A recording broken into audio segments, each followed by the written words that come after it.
नमस्कार, news capital express में आपका स्वागत है। बुलेटिन की शुरुआत करते हैं खास खबरों के साथ। मध्य प्रदेश के राज्यपाल मंगूभाई पटेल ने किया लाल परेड पर झंडा वंदन। संबोधित करते हुए सभी विभाग की झांकियों ने किया प्रदर्शन। संविधान पर चलने की ली शपथ। उद्यानिकी में आधुनिक विधि अपनाकर नेट हाउस पॉली दर्शन किए और अब ठीक इसके पीछे दूसरे नंबर पर झांकी आ रही है किसान कल्याण एवं कृषि विकास विभाग की। सरकार द्वारा जनजातीय बहुल इलाकों में सिकल सेल एनीमिया की निःशुल्क जांच और इलाज का प्रावधान किया जाएगा। जनजातीय क्षेत्रों में 8 आवासीय विद्यालय कंप्यूटर लैब तैयार किए गए। इस वर्ष 6 नवीन एकलव्य आदर्श आवासीय विद्यालय के निर्माण की स्वीकृति प्रदान की गई। आकांक्षा योजना के अंतर्गत प्रतियोगी परीक्षाओं की तैयारी हेतु 733 जनजातीय विद्यार्थियों को कोचिंग प्रदान की जा रही है। छिंदवाड़ा विश्वविद्यालय का नामकरण राजा शंकर शाह विश्वविद्यालय किया गया है। ऐसा कानून का चरणबद्ध क्रियान्वयन प्रारंभ कर दिया गया है। अनुसूचित जातियों की जनसंख्या के मान से प्रदेश के कुल बजट में 16% का प्रावधान किया गया है। प्रधानमंत्री आदर्श गांव योजना के क्रियान्वयन में मध्य प्रदेश देश के सभी राज्यों में अग्रणी है। योजना में प्रदेश के 1,74,000 गांवों की विकास योजनाएं तैयार कर क्रियान्वित की जा रही है। प्रदेश में प्रति वर्ष 31 अगस्त को विमुक्त जाति दिवस मनाने का निर्णय लिया गया है। पिछड़ा वर्ग के कल्याण की दिशा में राज्य सरकार द्वारा परिणाम मूलक कार्य किए गए हैं।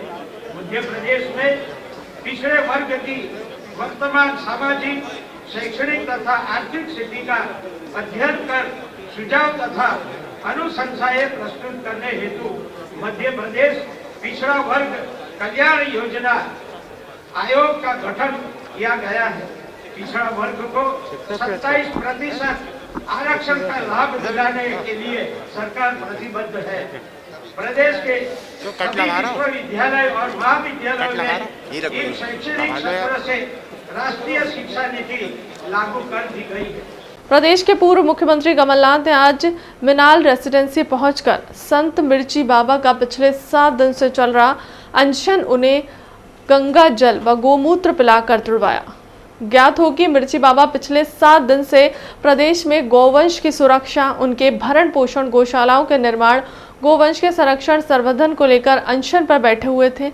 उनके अनशन को देखते हुए शिवराज सरकार ने दमनकारी रवैया अपनाया। उनके अनशन स्थल को चारों ओर से बैरिकेड से घेर दिया गया था। उनसे मिलने सरकार का कोई नुमाइंदा पिछले 7 दिनों में नहीं पहुंचा और जब वे पैदल सीएम हाउस की तरफ बढ़े तो उन्हें गिरफ्तार कर वापस मिनाल रेसिडेंसी पर छोड़ दिया गया।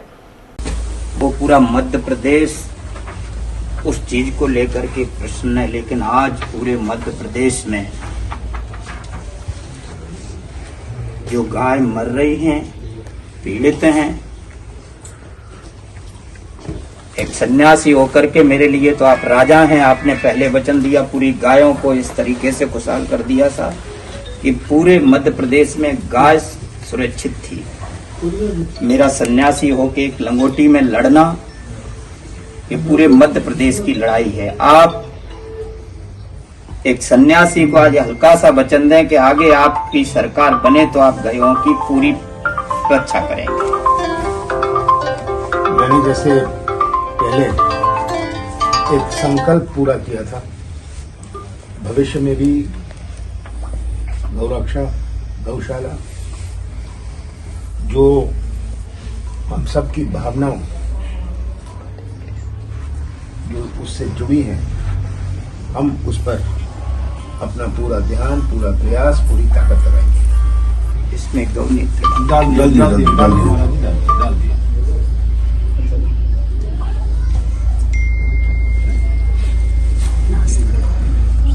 जारी रहेगा। हमारा संघर्ष इन भावनाओं से जुड़ा हुआ आगे भी चलता रहेगा।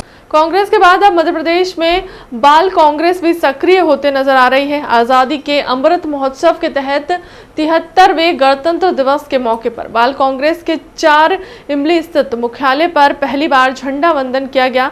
बाल कांग्रेस के अध्यक्ष लक्ष्य गुप्ता और कोऑर्डिनेटर नीर प्रजापति जानकारी देते हुए बताया कि अभी मध्य प्रदेश में उनके 20,000 सदस्य हैं, जिसको उन्होंने 5 लाख तक पहुंचने का लक्ष्य रखा है। अधिनायक जय हे भारत भाग्य विधाता, पंजाब सिंध गुजरात मराठा द्राविड़ उत्कल गंगा। नीर प्रजापति आज पहला झंडा वंदन किया है जी। 14 नवंबर 2021 को बाल कांग्रेस का गठन किया गया मध्य प्रदेश में।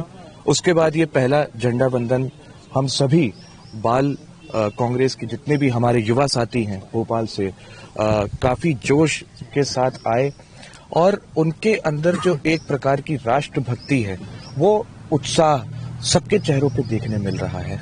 तो ये हम बाल कांग्रेस का पहला झंडा वंदन आज हम सभी ने किया बड़े उत्साह के साथ। बाकी सारी चीजों से हम आपको अवगत कराते रहेंगे जो भी एक्टिविटीज करते हैं। अभी तक हम लोगों ने 20,000 मेंबर बना लिए हैं 2 महीने के अंदर ऑन रिकॉर्ड, और हर जगह पूरे प्रदेश से मेंबरशिप चल रही है। हमारा 1 साल का टारगेट है 5 लाख मेंबर बनाना। जो 16 से 21 साल के युवा है आज, जिनके बारे में कोई नेता नहीं सोचता, कोई पार्टी नहीं सोचती, माननीय कमलनाथ जी ने 14 नवंबर को हम जैसे युवाओं के लिए बाल कांग्रेस का गठन किया था। बाल कांग्रेस के गठन का मुख्य उद्देश्य यह है कि जो आरएसएस छोटे छोटे बच्चों को अपनी शाखाओं में ले जाती है, उनके दिमाग में जहर भरती है, धर्म के नाम पे उन्हें लड़वाती है, उनके हाथों में धर्म के नाम की तलवार डालती है, उस चीज से लड़ने के लिए बाल कांग्रेस का निर्माण किया गया है।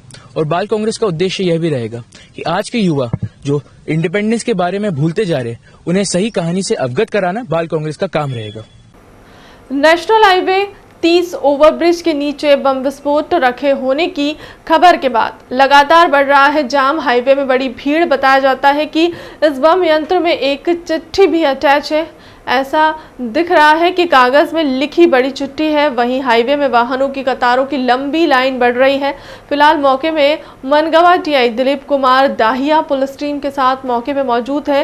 वह बीच के नीचे बन रहे घर और पेट्रोल पंप के पास विशेष सावधानी रखी गई है। यहाँ तक कि आसपास बने घरों के लोग घर छोड़कर दूर हो गए हैं। उन्होंने अंदेशा है कि कहीं बम फट जाएगा। अब इस पर हकीकत क्या है, मौके में बम दस्ता पहुंचने के बाद ही स्पष्ट होगा। फिलहाल हड़कंप मचा हुआ है। मौके पहुँच के देखा इसके नीचे एक डिवाइस लगी हुई बनी हुई थी और इसमें लग रहा था कि सर्किट वगैरह जो है डाउट हुआ कि संभावित बम हो सकता है। तत्काल इन्होंने वरिष्ठ अधिकारियों को बताया, वरिष्ठ अधिकारियों के द्वारा वहाँ से बीडीएस टीम को भेज दिया गया। हमारे एसपी साहब हमारे एडी साहब के द्वारा उसको अपने सर्विलांस में ले लिया गया और इसमें तत्परता से जो कार्रवाई बन सकती थी वो कार्रवाई कराई गई। बीडीएस टीम ने यहाँ आकर बड़े एहतियात के तहत जो भी कार्रवाई उसको डिफ्यूज़ करने के लिए की जानी थी, उन्होंने लग के इसको डिफ्यूज़ किया अपनी जान को खतरे में डाल के, और इसके बाद वो बम डिफ्यूज़ कर लिया गया है। आगे कार्रवाई किसने किया है, कैसे किया गया है, कौन है इसके पीछे, उसके बारे में पुलिस पतासाजी कर रही है। सर उसमें एक चेतावनी लिखी हुई थी कागज में, तो उसके बारे में कुछ बताएंगे कैसे क्या लिखा, बारे में पता कर रहे हैं अभी कि उसमें क्या क्या क्या लिखावट में क्या लिखा हुआ है। सब चीज़ों देखने के बाद पुलिस उसके बारे में जाँच पड़ताल करके आवश्यक कार्रवाई करेगी। धन्यवाद। डॉक्टर एमपी मिश्रा को प्रधानमंत्री ने पद्म श्री से नवाजा। देश के जाने माने डॉक्टर स्वर्गीय एमपी मिश्रा को प्रधानमंत्री ने पद्म विभूषण से नवाजा। आज प्रोफेसर कॉलोनी स्थित घर पहुंचकर भारतीय जनता पार्टी के प्रदेश अध्यक्ष वीडी शर्मा ने पहुंचकर परिवार से मुलाकात की। आज पूरा मध्य प्रदेश गौरवान्वित है कि मध्य प्रदेश के एक ऐसे व्यक्तित्व डॉक्टर एनपी मिश्रा जी, जिन्होंने चिकित्सा के क्षेत्र में पूरे देश के अंदर, मध्य प्रदेश के अंदर कीर्तिमान स्थापित किया। उन्होंने अपनी अथक मेहनत से मेडिकल के क्षेत्र में कई प्रकार के नए इनोवेशंस के साथ और जिस प्रकार की जनता की सेवा जो भोपाल के अंदर, मध्य प्रदेश के अंदर की, माननीय प्रधानमंत्री जी को मैं धन्यवाद देता हूं कि उनको पद्मश्री से सम्मानित करके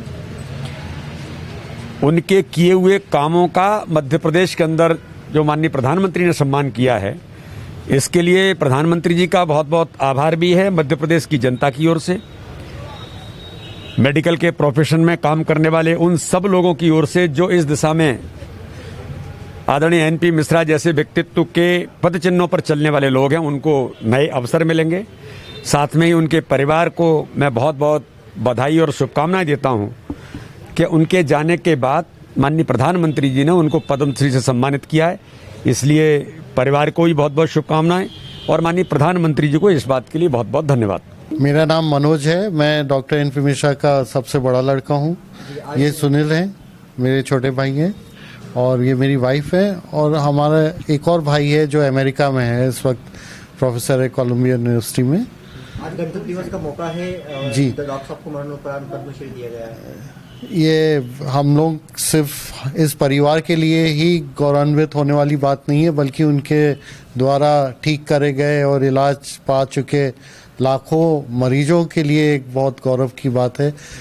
कल जब से ये बात पता चली तो हमारे पूरे परिवार के पास अलग अलग सोर्सेज से मैसेजेस आने लगे बधाई के, और सभी को बहुत गौरव महसूस हुआ। और हम सब परिवार की तरफ से और उनके लाखों मरीजों के और उनके चाहने वालों की तरफ से जिसने भी इनको ये इतना बड़ा पुरस्कार दिलवाने में मदद करी है और जिन्होंने करा है, उन सबको हम अपनी तरफ से धन्यवाद देते हैं और आशा करते हैं कि उनके जो जीवन है, जो कि पूरी तरीके से दूसरों के लिए समर्पित था, वो दूसरों सभी के लिए एक प्रेरणा बने और सभी उनसे कुछ सीखें और प्रेम और सद्भाव से रहें, जीवन में दूसरों के बारे में सोचें। उसी से उनको खुशी मिलती थी, उस तरीके की खुशी सभी पाएं। सभी को गणतंत्र दिवस के लिए भी हम और हमारे परिवार की तरफ से बधाई। सुनील मिश्रा, डॉक्टर मिश्रा का मंझला बेटा हूँ। उनको जो ये पुरस्कार मिला है, इसकी बहुत हम लोगों को बहुत ज़्यादा खुशी है। थोड़ा देर से मिला, उनके रहते रहते मिल जाता तो और खुशी होती, पर मिला सम्मान बहुत अच्छा लगा। और उन्होंने जो चिकित्सा क्षेत्र के लिए और शिक्षा क्षेत्र के लिए जो भी किया, उसका रिकग्निशन उनको मिला, इसकी बहुत खुशी है। और कर्मयोगी थे, 12-12 घंटे काम करते थे। 90 की उम्र में भी वो 8-8, 10-10 घंटे काम करते थे। मृत्यु से पहले भी उन्होंने 8 घंटे पहले तक अपना काम किया था और काम करते करते गए। तो उनसे यही सीखा है कि काम से बड़ी कोई चीज़ नहीं है, मेहनत से बड़ी कोई चीज़ नहीं है। ईमानदारी, मेहनत पूरी ज़िंदगी उन्होंने करी।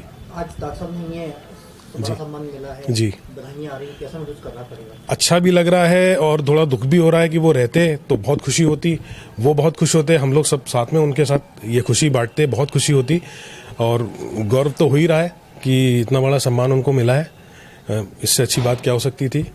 और शायद 5 या 6 महीने बाद पहली बार कोई एक अच्छी खबर आई है, तो हम लोग बहुत अच्छा सा फील कर रहे हैं। Thank you.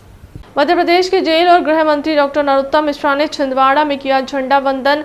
वहां पर 73वें गणतंत्र दिवस की मुबारकबाद देते हुए कहा कि दुनिया का सबसे बड़ा संविधान, खूबसूरत संविधान चल रहा है। हम सब मिलकर अपने मुल्क को और मजबूत बनाएं। भारतीय आजादी के 73वें गणतंत्र दिवस के अवसर पर मध्य प्रदेश की 8.5 करोड़ जनता को हार्दिक बधाई एवं शुभकामनाएं। जनगण के जय घोष के साथ आजादी के अमृतकाल का यह संगम निश्चय ही अद्भुत है, अविस्मरणीय है, अभूतपूर्व है। आज का दिन डॉक्टर बाबा साहब भीमराव अम्बेडकर जी के चरणों में शीश नवाने का दिन है, जिन्होंने भारतीय संविधान के एक अनुच्छेद को अपनी प्रखर प्रतिभा से अभिषेकित किया है। आज का दिन संविधान सभा की कार्यकारिणी समिति के सभी सदस्यों के प्रति कृतज्ञ और नतमस्तक होने का दिन है। गणतंत्र दिवस के अवसर पर journalist welfare society royal press club के द्वारा लिंक रोड नंबर चिनार पार्क के सामने राहगीरों आमजनों को मिष्ठान वितरण किया गया। कार्यक्रम के शुभारंभ में कार्यक्रम में सम्मिलित होने आए वरिष्ठ पत्रकार वीरेंद्र शर्मा, रिजवान अहमद, सिद्दीकी, कृष्ण मोहन झा सहित तमाम लोग मौजूद थे। सबसे पहले राष्ट्रगान किया गया, उसके बाद सभी वरिष्ठ लोगों ने अपने उद्गार व्यक्त किए गए और लोगों को मिष्ठान वितरित किया गया। साथ ही सभी साथियों ने आपस में मिलकर एक दूसरे को गणतंत्र दिवस की बधाई दी और मुंह मीठा किया। कार्यक्रम के अंत में welfare society royal press club के संस्थापक और अध्यक्ष पंकज भदौरिया ने मौके पर मौजूद सभी लोगों का धन्यवाद दिया। ये रॉयल प्रेस क्लब की तरफ से एक्चुअल में एक छोटा सा कार्यक्रम रखा गया था। सभी पत्रकारों ने निर्णय लिया और ये भी बैठक में निर्णय हुआ कि पत्रकारों के बैठने के लिए कोई शहर में ऐसी कोई बड़ी व्यवस्था नहीं है। एक पत्रकार भवन हुआ करता था तो वो कुछ विवाद के तहत टूट गया। सरकार ने, प्रशासन ने उसको तोड़ दिया। अब वो वैसे ही कबाड़ खाने की तरह पड़ा हुआ है। अब पत्रकार जो है, चाहे गणतंत्र दिवस का प्रोग्राम हो, चाहे 15 अगस्त का प्रोग्राम हो, चाहे उनके पर्सनल प्रोग्राम हो, अब पत्रकार जो है वो प्रोग्राम आप लोग खुद देख रहे हैं कि रोड पे आके करेंगे। ठीक है ना। हम सभी के 5 स्टार होटल में सभी के कार्यक्रम, शासन प्रशासन सरकार जो भी है, हम सभी के कार्यक्रम करने जाते हैं और उनके भवन में करने जाते हैं। और ये सरकार, ये शासन और प्रशासन पत्रकारों को एक राजधानी में, मध्य प्रदेश की राजधानी में एक भवन उपलब्ध नहीं करवा पा रहा है। बड़ी असहाय सरकार है, बड़ा असहाय शासन और प्रशासन है। लेकिन इस खुशी के मौके पर ये बातें सब छोड़िए, मैं देशवासियों को, प्रदेशवासियों को और अपने पत्रकार साथियों को, सभी साथियों को, मेरे साथी बहुत सारे हैं, मैं सारे लोगों का नाम बताते बताते मुझे शाम हो जाएगी, इसलिए मैं समस्त साथियों को इस गणतंत्र दिवस पर बधाई देना चाहता हूं और ढेर सारी खुशियां आप घर में बांटें, देश में बांटें, प्रदेश में बांटें, एकता और अखंडता को बनाए रखें। निश्चित रूप से गणतंत्र दिवस और स्वतंत्रता दिवस दो ऐसे त्यौहार हैं, राष्ट्रीय त्यौहार, जिनको जिस तरह से आज मनाया जा रहा है उसी तरह से उसकी हर्षोल्लास से मनाए जाने की जरूरत है। क्योंकि आज ही के दिन एक संवैधानिक व्यवस्था के तहत हम अपना शासन कैसे चलाएंगे ये हमने तय किया था।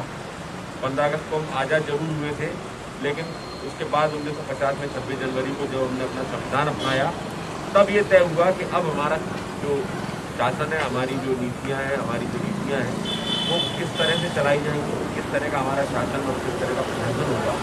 और इसीलिए ये माना जाता है कि सच्चे अर्थों में जो गणतंत्र दिवस है वो एक बहुत बड़ा राष्ट्रीय त्यौहार हम सबके लिए है। हम सब इसी तरह से आपसी प्रेमचारे से, भाईचारे के साथ में आगे बढ़ते रहें। बहुत उपायुक्त सचिन अतुलकर ने कहा कि पुराने भोपाल की सड़कों पर गाड़ियां पार्क करने की वजह से ट्रैफिक जाम की स्थिति निर्मित हो जाती है, जिसकी वजह से कोविड नियमों का पालन नहीं हो पाता है। कोविड नियमों का उल्लंघन होता है, हमें मजबूर होकर कार्यवाही करना पड़ती है। सभी को कोविड नियमों का पालन करना चाहिए। ये साइबर प्रोटीन के नाम से एक शॉप है जो देर रात तक संचालित की जा रही थी, जिसकी लगातार हमारे पास थाने में शिकायत आ रही थी। और ऐसे ही जैसे पूर्व में कल एक राजू टी स्टॉल की गई है, उसकी भी बहुत शिकायत है कि देर लाइटें खुली जाती है और कोरोना गाइडलाइन का पालन नहीं किया जाता है। तो हमने नगर निगम अफसरों के साथ मिलकर इन दोनों दुकानों को 24 आवर्स के लिए सील किया गया है। क्षेत्र में मतलब ऐसी कौन कौन सी जो चाय नाश्ते की दुकानें या ऐसी दुकानें जहाँ भीड़ भड़ाका होता है, उन दुकानों को आप लोग सील करेंगे? वो हम चिन्हित कर रहे हैं। हमारे थाने से, तीनों थाने से टीआई भ्रमण करने निकलते हैं। रात में जब दुकानें बंद करने का समय होता है, जो दुकानें समय से बंद हो जाती हैं, उनको छोड़कर जो रात देर तक खुली रहती हैं या फिर जिनके लिए जनता हमको शिकायत करता है तो उन पर सब पे कार्रवाई की जाएगी। फिलहाल क्लब तक की खबरों में इतना ही। देश दुनिया की तमाम बड़ी खबरों के लिए बने रहें न्यूज़ कैपिटल एक्सप्रेस के साथ। नमस्कार।